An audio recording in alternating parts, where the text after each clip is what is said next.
Hi, this is the best way to create lens flares using Flared2. So now I'm in Blender 443 and this is a new scene and I have the last version of Flared2 installed. I select the Lite, I'd go here and I'd go here and I will choose the first preset. You can choose the one you prefer. There are a lot of presets.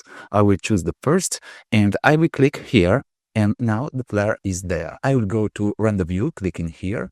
And I will go into the camera view, pressing 0 on the numeric keyboard. And now I will move the camera, and this is the flare on my scene.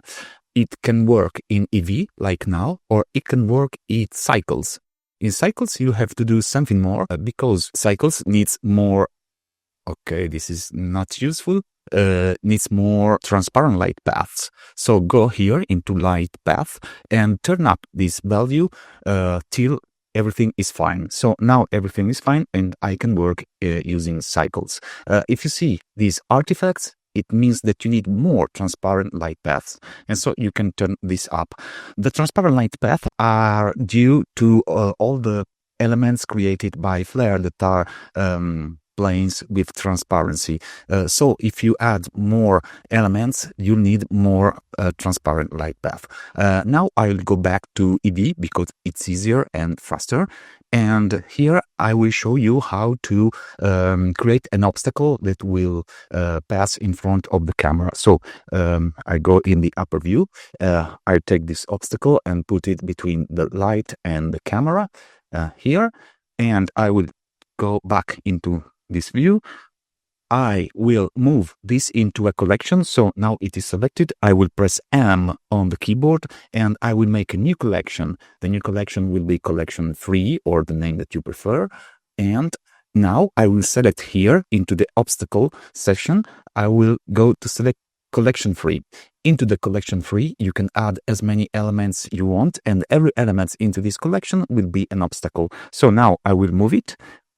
Pressing G on the keyboard, and this is what happens. You can see that the light will disappear and appear again. There are sliders that you can move to obtain other effects.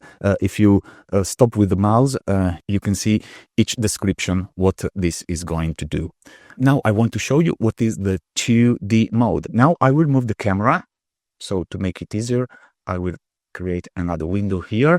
I will go in the upper view. And this is the light, this is the cube, and this is the camera. I will move out with my camera. I will go backward. This is what I'm going to do. And as you can see, the flare still be the same. It doesn't change the dimension. When I go really far or really near, it's all the same because we are in 2D mode. If we want this flare to react to the distance, we'll have to deactivate the 2D mode. And now it will react to distance. If I go near, it will be bigger. And if I go far, it will be smaller. This is pretty cool if you need to use this into a real scene with a lot of elements and you have to show big distances. This is better when you have to work in motion graphic, for example. Let's go back to the basis. Now I want to delete this flare because I don't want it anymore. I've changed idea, so just press here to remove it. And remember that this I here is the user manual, the instructions. Here you can find a lot of instruction related to all the aspects of Flared2.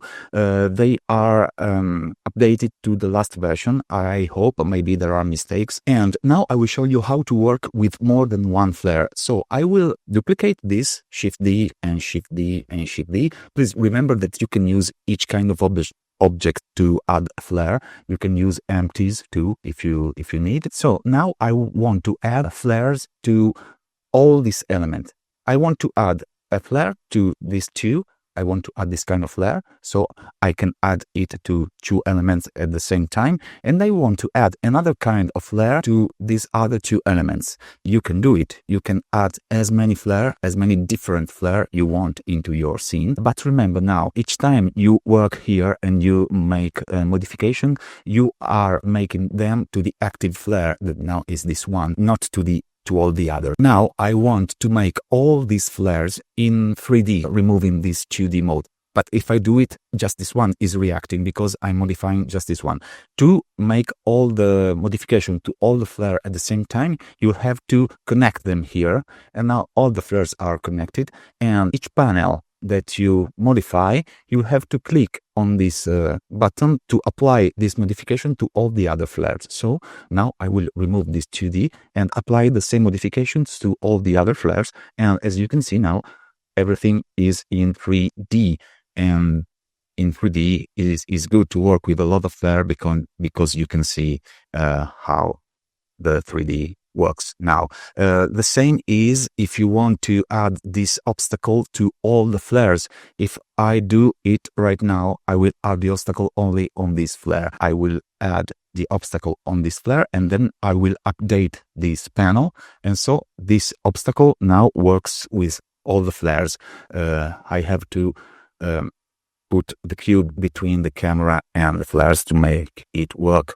And here, as you can see, it's working with all the flares. As we've done before, if you want to delete all these flares at one time or to substitute them with another flare, I can use this command.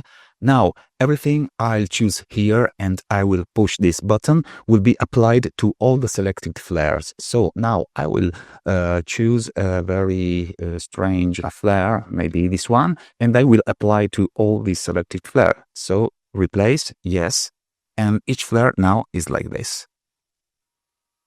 I had the cube selected too, so now I have a flare on the cube too. I don't want the flare here, so I select this one only, and I will remove, no, I don't have to have other selected flares. Okay, so I removed this flare here. So everything is fine, everything is easy, and I will make other videos showing other way to work with Flared. Thank you, and see you, bye-bye.